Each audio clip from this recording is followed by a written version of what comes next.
Every single time there's a YCS, there's always something that goes topsy-turvy on the market.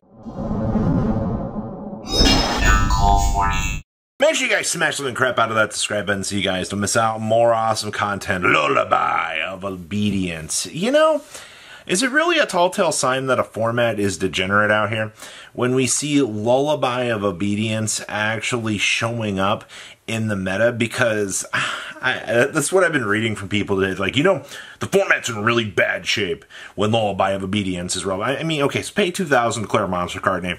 Your opponent looks at their deck, reveals one of the declared monsters, if any, and chooses and applies one of these effects. So the declared monster is added to the hand of the player who activated this card, or the player who activated this card spot summons the declared monster to their field in attack position. So this is pay 2,000 life points, rob my opponent's Pobbler from the deck. That's literally the entire interaction point from this, because guess what? Oh, Pobbler was added from deck to hand. Special Pobbler effect. This is turned in, since the format has tipped in the scales that they are right now. I don't blame people for looking to Lullaby of Obedience as a card to kind of make these mirror matches all these stronger, actually. We haven't had, like, what I would say, like, a crazy Tier 0 format where everything is expected to be, you know, these mirror matches. I mean, yeah, Tier format had a lot of strong interactions, was a lot stronger than this current format by about 1,000 miles.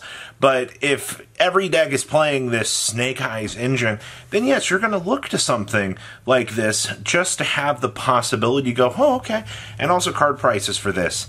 I saw $15, and then it was like $10 for the summer version of this. And keep in mind, this just got reprinted, I believe, in the Kaiba structure, or the Kaiba briefcase. It just is getting shipped around, so you got a reprint of it, technically.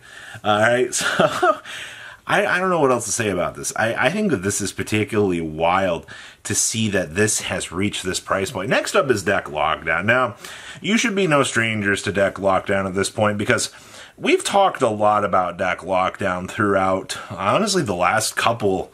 It's been the last two formats this card tends to show up out here. I would say yes. That's probably about what it's been. As of filming this, Deck Lockdowns are starting to approach the $3 mark, which means more people are looking at the Ultra version of this card and they're going, hey, you know, Deck Lockdown, oh, neither player can add cards from their deck to their hand except by drawing them, and you can't swap some monsters from the deck. So that literally stops, you know, adding Pobblers. You know, it also stops this Flamberge Dragon interaction unless they've got the Flamberge Dragon in the hand, and then, well, I feel like at that point you just got sacked. You know what I mean? That's like the biggest thing you gotta take away from this is, if they have it in the hand, you know, they're better than you. But you have a continuous spell card that literally gives a 2-turn blanket to you to do whatever you want. And this doesn't stop you from doing your own combo and then activating it at the end. I think that's my favorite interaction with these sorts of cards, is where you can just slam it down at the end of the full combo lines. Your opponent stares at you and goes, huh, that's really nice that you got the ability just to jam me out at the end of my entire combo. And then you're like, yep, isn't it great watching an entire fire field be set up, and then they could slam down Deck Lockdown on you. There are plenty of ways to play it. We've seen Cosmic Cyclone and things having very, very strong numbers in the side decks out here. And I think that this is just another case in point example of people trying to adapt towards the meta. And I mean, this card has been going up for a little while, so not really all that surprising. Next up, this is kind of funny. Samsara D. Lotus. How many times have we had to make a video on Ubel support in the last 3-4 weeks? Because we saw at the YCS this week, and people are like, oh my gosh, Ubel pre-Nightmare Throne? You know, it's just kind of, honestly, at this point, I think Ubel was just kind of adapting towards, like, Fiend Toolbox. Because, like, obviously, you do all the Ubel plays, you have the Unchained stuff built into it. Wait, that's it? That's everything that you're kind of doing. And, like, all of the rest of the support. But this deck gets more support post-Phantom Nightmare out here. And you're kind of in, like, the same genuine position that you're kind of looking at right now. And right now, players are looking at this and going, hey, you know, why don't we just pick up Samsara Lotuses, you know, for the rest of the Ubel stuff? Ubel has always been a deck that people love to play. The GX fans out here, oh, you're eating so good right now. Like, you've been getting so many power-ups, but to be fair, GX always had a lot of things that needed strong power-ups. So this is just another case in point out here that finally you're getting your just desserts for this. What do you want me to tell you, seeing this card start to head on up to $4? It's going to continue to be a very strong case out here, where you're going to see a lot more people looking at these sorts of things for these $4 cards, you know. And if you buy a box, you're not even guaranteed to get, well, you're probably not going to get a playset anyway because it's a super rare, but you're not even guaranteed to get a box. That's right. Some of these super rares I've seen out here, there can be boxes where you won't end up with any. There'll be boxes you'll end up with too. But we've seen that style of pull ratios before. It's why, you know, you'll see certain cards end up being just a little bit more. And the Ubel hype, you might not see it just yet, or you're choosing not to see it right now, but it is genuinely building, and I'm looking forward to seeing how it's going to turn over. Next up, I gotta talk about Triple Tactics Talents again. This card was mentioned in the tech choices out of the weekend, and, you know, I can't really stress enough, like, there's a reason why Talents is a base rare card of $5 per copy of it. Rarity Collection reprinted the card into 10 printings.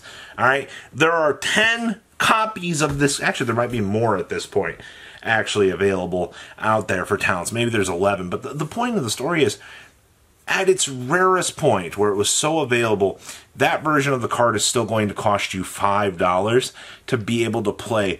And it proves how detrimentally strong Talents can be. Obviously, we've seen Talents and Thrust kind of rotating back and forth. You know, Thrust not the strongest card this format. Not to say it's not strong, all right?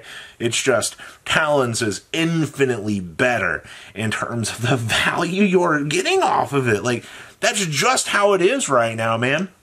So, because of the way that the tech choices and the way that this meta is currently structured, Talents, I don't know if I'm going to see the card hit $6 at this point, but you need to be fully aware right now that as this format continues to play its pace out here, players are going to continue to look at this and go, huh, wow, you know, Talents is an incredibly strong card. Yes, it is. And a lot more people are going to continue to look at this as the savior of Yu-Gi-Oh! For the TCG. I almost want to say Talents is our equivalent to Max C. But, well, that'd be Draw and Lockbird, some would say. But either way, the card is stupidly strong. So, just what people want to hear is, we already printed it in 7 copies and it's already up to $5. Yeah, that's not a good sign. Well, I guess the next thing left is to put in a structure deck as a common. That'll show them, right? And then I want to talk about Voiceless Voice out here. Right now, as it currently stands in the TCG, Voiceless Voice has been topping. It has some sort of turnover ratio. But here's the biggest thing with this. As more and more events, I think, continue to turn over, and Voiceless Voice maybe isn't going for the crown right now, we have been seeing a little bit of Phantom Nightmare start to spike down a little bit. As those spikes continue to happen, I would keep an eye on Voiceless Voice cards. I don't think you're going to see a drop to $50 on the Voiceless cards. That's not what I'm saying here.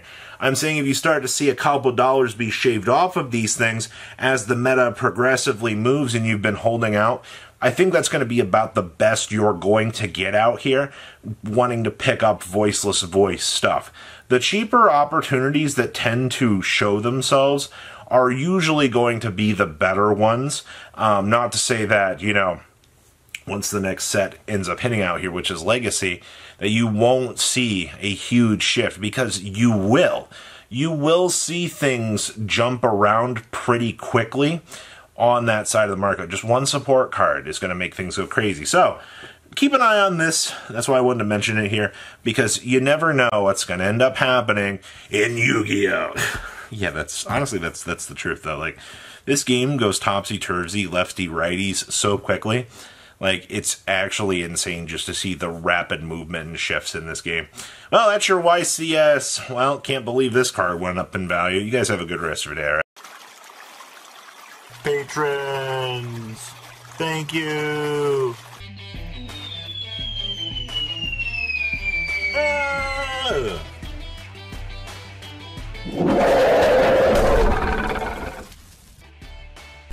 Thank you so much for watching. Check out these other videos.